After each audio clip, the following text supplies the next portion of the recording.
देखिए पिछले जब से ये घटना हुई है, तब से मेरे मन में बड़ा तूफ़ान-सा उठ रहा था, बड़ा इसको रोकने की कोशिश की, लेकिन ये थमा नहीं। अभी 1-2 दिन पहले हम फ़रकाबाद गए थे गंगा स्नान पे, तो वहाँ पे मेरे अंदर का जो है गुबार जो है फूट पड़ा और मैं फिर मुझ पे रोका नहीं गया। ये एक ऐसी अमानवीय घटना है जो मतलब समाज हज़म नहीं कर पा रहा है। एक समाज सेवी, एक जनता की आवाज़ को उठाने वाला व्यक्ति, एक देश प्रेमी, एक राष्ट्र प्रेमी और उसकी इस तरीके से हत्या कर दी जाती है दिन दहाड़े, भरे समाज पूरे गाँव के सामने और सिस्टम उसको जो है गलत दिशा में दिखा रहा है कि वो पागल था, वो अपराधी था।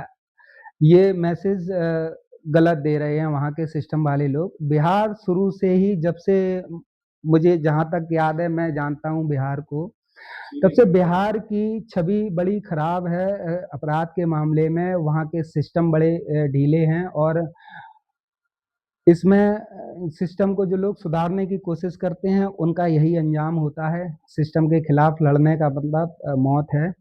और एक वो जो लड़का वो पूरे सिस्टम से लड़ रहा था, उसको अंजाम पता था कि इन जिनसे मेरी लड़ाई हो रही है वो आखिर करेंगे क्या। और वो जो शुरू से काफ़ी वीडियो हमने देखे हैं उसमें शुरू से बता रहा था कि ये लोग मेरी हत्या करना चाहते हैं।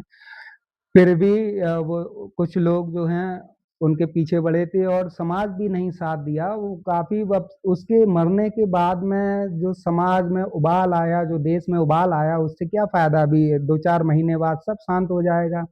फिर कोई एक भरत तिवारी निकलेगा, उसके साथ भी यही होगा और फिर समाज फिर उबलेगा, फिर बैठ जाएगा।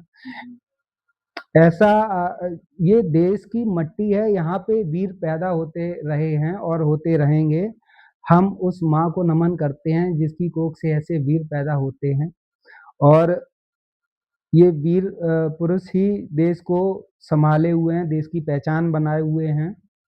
और बड़ा इसमें थोड़ा-सा एक चीज़ और है कि भरत जी जो है बाई कास्ट ब्राह्मण थे, तो ब्राह्मणों को भी थोड़ा-सा कुछ जगहों पे टारगेट किया जाता है, ऐसा नहीं करना चाहिए। हमारी जो आज देश में सरकार है, प्रदेश में सरकार है, बिहार में सरकार है, भाजपा सरकार, ब्राह्मण ये सोचते हैं कि भाजपा हमारी पार्टी है। और जब भारतीय जनता पार्टी की तरफ से ब्राह्मणों को सहयोग नहीं दिखता है, तो बड़े निराश हो जाते हैं और उनको ये लगता है कि हमारे पार्टी ही हमारा साथ नहीं दे रही है, तो फिर कहाँ ही जाएँ अब। अब उनको ऑप्शन नहीं दिखता है और जो भी लोग उनको अपनी तरफ आकर्षित करने की कोशिश करते हैं, वो केवल एक बड़ा वोट बैंक उनको दिखता है ब्राह्मणों का, उस वजह से उस ब्राह्मण वोट बैंक को वो लोग अट्रैक्ट करने की कोशिश करते हैं और कुछ थोड़े बहुत ब्राह्मण भटक भी जाते हैं, लेकिन जो है ये आज की सरकारों को समझना चाहिए कि ब्राह्मण सुरक्षित तो देश सुरक्षित। हमारा इतिहास क्या उठा के कार्रवाई होनी चाहिए ऐसे में? हमारा इतिहास उठा के देख लीजिए। ब्राह्मण इस देश की नींव रहे हैं, ब्राह्मणों ने ही इस देश के लिए लड़ाई लड़ी है। हालाँकि लड़ाई तो क्षत्रियों ने भी लड़ी है और समुदायों ने भी लड़ी है, लेकिन जो सूत्रधार रहा है, जो लड़ाई ब्राह्मणों ने सँभाली है, वो एक सराहनीय है और हमारे देश की धरोहर हैं ये ब्राह्मण समाज के लोग और सरकारों को इनका सम्मान और आदर करना चाहिए और सरकार को चाहिए कि इनकी बात भी सुने। हाँ, अगर हो सकता है 100 में से कहीं एक कोई गलत हो तो उसको जो है थोड़ा देखना चाहिए कि आखिर उसकी सच्चाई की तह तक जाना चाहिए कि आखिर सच्चाई क्या है, उसके बाद जो भी निर्णय लें। अब देखिए भरत तिवारी जी जो हैं अपनी लड़ाई नहीं लड़ रहे थे, वो समाज की लड़ाई लड़ रहे थे, समाज के हित के लिए लड़ रहे थे, राष्ट्र के लिए लड़ रहे थे, राष्ट्र प्रेमी थे।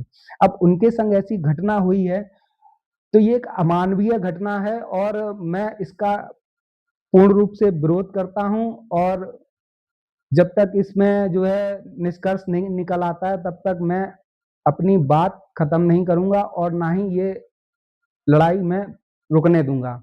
ये जंग जारी रहेगी जब तक फैसला नहीं हो जाता भरत भाई के हत्यारों को सज़ा नहीं मिल जाती जब तक।